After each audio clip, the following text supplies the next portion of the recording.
Georgetown, Pulau Pinang, mu tunggu aku datang. Istilahnya lepas ni. Tertarik hari nak pergi. Tapi walaupun selepas ini nanti Terence mungkin akan bawa saya ke sana untuk melawat kawasan. Maklumlah itu memang kampung kelahirannya kan. Tapi kena ubah sikit. Tunggu Cik Mai sana. Betul ke? Betul ya? Penerbit orang Penang kan. Dia kata beritahu betul-betul. Orang Perak katanya, tapi orang belah utara semuanya bahasa dia begini kan. Tapi walau bagaimanapun, yang paling penting adalah di mana-mana saja kita berada, pendidikan itu adalah yang paling penting. Dan sama-samalah kita meraihkannya dengan mengetahui dengan lebih lanjut berkaitan dengan bengkel kedua pembangunan Asia yang berkaitan dengan pendidikan ini, mana pelan pendidikan yang akan dimunikan ini memaparkan rangka kerja untuk mengukuhkan dan meluaskan kerjasama pendidikan dalam kalangan negara-negara ASEAN dengan negara-negara campur 3+3 countries, negara-negara yang terlibat dengan sidang kemuncak Asia Timur dan juga rakan-rakan dialog ASEAN. Dan tujuan pelan pendidikan ini secara asasnya adalah untuk mengharmonikan pendidikan di rantau ASEAN. Jadi untuk kita berkongsi dengan lebih lanjut berkenaan dengan bengkel ini, kita bersama dengan Profesor Dr. Muhammad Ismail Abdul Aziz, merupakan Timbalan Naib Chancellor Hal Ehwal Mahasiswa dan Alumni UTM. Dan juga tetamu saya yang kedua itu Encik Khairul Adi Abdul Rahman, merupakan Setiausaha Bahagian Dasar dan Hubungan Antarabangsa. Assalamualaikum, selamat pagi. Prof Syarif. Okey, pertama sekali kita nak melihat kembali berkenaan dengan bengkel yang telah pun berlangsung pada bulan April yang lalu. Bagaimana agaknya kepentingan Education Work Plan ASEAN ini yang telah pun dilangsungkan untuk yang sesi yang pertama sebelum ini. Okey. Ya. Terima kasih Cik Ani kerana mengundang kami ke studio pada pagi ini. Bengkel pertama telah diadakan di Hanoi, Vietnam. Dalam bengkel tersebut kita telah merencanakan pelan kerja pendidikan bagi ASEAN bagi tahun 2016 hingga tahun 2020. Apa kepentingannya pelan kerja pendidikan ini ialah ASEAN menuju kepada satu entiti yang bersatu. Jadi dalam tahun 2015 ni kita menjangkakan akan wujud satu ASEAN Economic Community. Jadi dalam bentukan ASEAN Economic Community ini, perkara yang di dasarnya adalah dari segi mobility.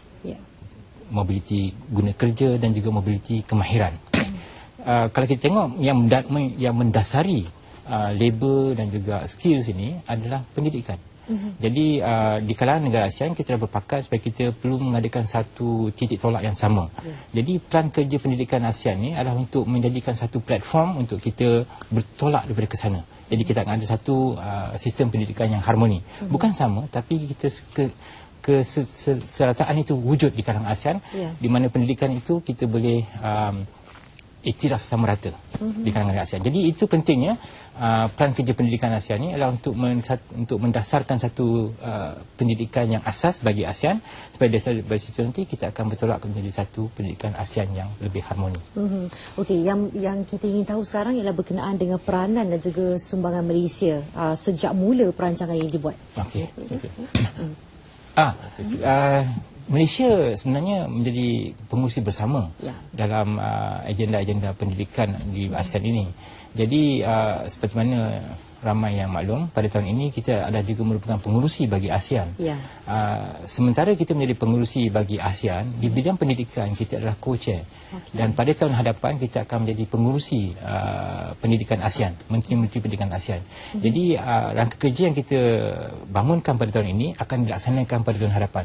Jadi kita mengharapkan rangka kerja ini akan dapat disempurnakan, dapat dilengkapkan menjelang sidang kemuncak ASEAN pada November nanti untuk diterima pakai oleh semua ketua-ketua negara ASEAN. Dan pada tahun hadapan bila mana kita menjadi pengurusi Menteri-Menteri Pendidikan ASEAN, kita akan dapat laksanakan dengan lebih smooth.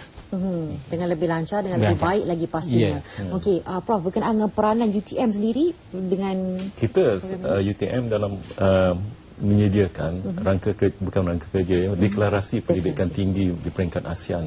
Jadi kalau kita cuba bayangkan ASEAN lagi 10 tahun di mana kita lihat pelajar-pelajar pendidikan tinggi kita, universiti kita boleh belajar di Malaysia satu semester. Kata ada enroll di Malaysia untuk 8 semester, tapi salah satu semesternya di Filipina, kemudian di Thailand, kemudian balik ke Malaysia untuk graduate. Dan begitu juga pelajar-pelajar lain di mana mereka lebih mobile, bergerak ke sana sini. Dan kita nakkan ASEAN kita ni berpaksikan rakyat kan. Pelajar-pelajar lah yang puncanya. Kalau dia tak bergerak, bagaimana kita nak gerakkan rakyat lain mereka ni akan jadi leaders, future leaders. Jadi inilah kalau kita buat declaration pendidikan tinggi ini, ASEAN pendidikan tinggi ini adalah untuk memantapkan dan mengisytiharkan bahawa pendidikan tinggi adalah pemangkin kepada mobility dan kejayaan ASEAN sebagai satu komuniti. Ya, jadi kita boleh nampak jelas sekarang bukan setakat kita ni hanya belajar di institusi pengajian tinggi itu semata-mata, tetapi juga adanya perhubungan di antara negara-negara ASEAN ini dengan pelajar-pelajar ini pergi ke negara mereka, begitu juga sebaliknya. Memang cukup menarik dan berkenaan dengan peranan Malaysia sendiri dalam bengkel The Second Workshop on ASEAN yang akan berlangsung pada pada penghujung bulan ni. Pada hari Khamis dan Jumaat ni. Ya, boleh kita kongsi lebih lanjut. Ada 23 perwakilan daripada seluruh ASEAN dan juga Sekretariat ASEAN yang akan turun di sini, juga wakil-wakil daripada negara-negara yang mempunyai kepentingan seperti Britain dan sebagainya yang menghantar. Dan di sini kita akan berbincang tentang declaration kita tadi. Kita ada 10 perkara yang kita akan bincangkan, antaranya mobility, mengisytiharkan kepentingan pendidikan tinggi sebagai pemangkin dan penjana bagi melahirkan kesatuan yang berpaksikan rakyat di negara ASEAN. Okey, kan ini salah satu daripada tujuan utamalah mungkin untuk kita langsungkan deklarasi ini. Tapi apa mungkin tujuan-tujuan lain yang menyebabkan ia perlu diadakan deklarasi ini? Jadi seperti mana Prof. Ismail sebutkan tadi, kita ASEAN sebagai satu entiti jadi kita akan ada satu kerakyatan ASEAN lah. Pada penghujung nanti kita ASEAN ni satu entiti. Jadi dalam kita mengintegrasikan rakyat-rakyat ASEAN ini tadi, kita pada asalnya salah satu tonggak yang perlu kita lihat adalah pendidikan. Jadi dalam satu fana yang berterusan, pendidikan, kemudiannya pendidikan tinggi dan kemudiannya dari segi guna tenaga kerja. Jadi bila mana kita dah ada asas yang sama, jadi di peringkat menengah, peringkat pendidikan tinggi dan kemudiannya di peringkat alam pekerjaan, kita mempunyai asas yang sama. Jadi kita akan jadi satu kesatuan, satu komuniti ASEAN yang lebih padu, yang lebih bersama. Jadi dalam pendidikan ni kita juga akan ada juga silibus-silibus yang kita pelajari mengenai negara ASEAN yang lain. Jadi macam Profesor Ismail katakan tadi, bila mana kita punya asas yang sama, kita boleh bergerak antara satu negara yang lain. Jadi kita dalam rumah yang sama tapi bilik yang lain. Bila kita buat program mobility ni antara di peringkat universiti, semua universiti ni terpaksa berbincang sama satu lain untuk menyetarakan kurikulum, membincangkan program dan sebagainya. Bila mereka berbincang, mereka berkenalan. Dan begitu juga bila pelajar-pelajar kita berhijrah ke sana, duduk bersama, mereka berkenalan. Bila mereka berkenalan, kita boleh bayangkan in future nanti mereka akan jadi lebih senang untuk berhubung. Kan dia ada spirit of ASEAN tu lebih lagi. Jadi inilah dia, kita nak jadikan ini sebagai tonggak kepada kesatuan ASEAN nanti. Asasnya itu dibina di situ. Asasnya. Cukup menarik. Saya bayangkan lepas ni saya sangat teruja untuk masuk kembali ke pengajian tinggi, insyaAllah lepas ni masuk kembali. Dan walaupun pun bercakap tentang deklarasi pendidikan tinggi ASEAN yang kedua ini, yang akan dibincangkan semasa bengkel tersebut pada penghujung bulan ini, iaitu Khamis Jumaat, mana Malaysia akan mengemukakan cadangan supaya negara anggota ASEAN menjadi sektor pendidikan tinggi sebagai pemacu pembangunan serantau pasca integrasi komuniti ASEAN. Jadi kalau kita boleh kongsi dengan lebih lanjut tentang apa yang telah disebutkan tadi berkenaan cadangan tersebut. Silakan. Kalau kita lihat sebenarnya dari segi cadangan itu, selain pada bila kita iktirafkan itu, pertama sekali kita akan iktiraf mobility, pelajar sebagai salah satu tonggak pertama, kemudian kerjasama di antara penyidik-penyidik ASEAN dalam bidang pendidikan untuk memacukan meningkatkan penerbitan di kalangan negara-negara ASEAN dalam bidang saintifik dan sebagainya. Kemudian kita juga nak semua belia ASEAN ini mempunyai semangat kesawanan dan semangat kesawanan sosial yang tinggi. Ini sesuatu yang kita ingin bangunkan bersama di negara ASEAN. Dan kalau kita melihat secara dasarnya, secara am tadi, bila kita berbicara, banyak sebenarnya faedah manfaat yang kita perolehi. Tapi mungkin sebagai satu penjelasan yang lebih spesifik, apakah manfaat yang bakal dinikmati oleh Malaysia menerusi penubuhan deklarasi pendidikan tinggi ASEAN ini? Apa yang? Okey, terima kasih Jan.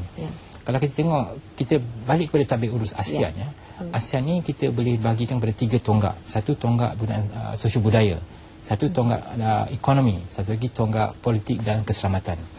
tonggak sosial budaya dan tonggak politik dan keselamatan ni mungkin akan makan masa yang panjang sedikit untuk kita gabungkan. Tetapi kalau kita melihat ke belakang sedikit, kita telah ada AFTA, ASEAN Free Trade Agreement pada tahun 2012. Jadi integrasi ekonomi ini lebih mudah. Jadi untuk kita merapatkan negara-negara ASEAN ni, kita melihat ekonomi sebagai satu platform yang lebih mudah. Di bawah sedikit daripada ekonomi ini adalah yang elemen-elemen kita tadi, pendidikan salah satu padanya.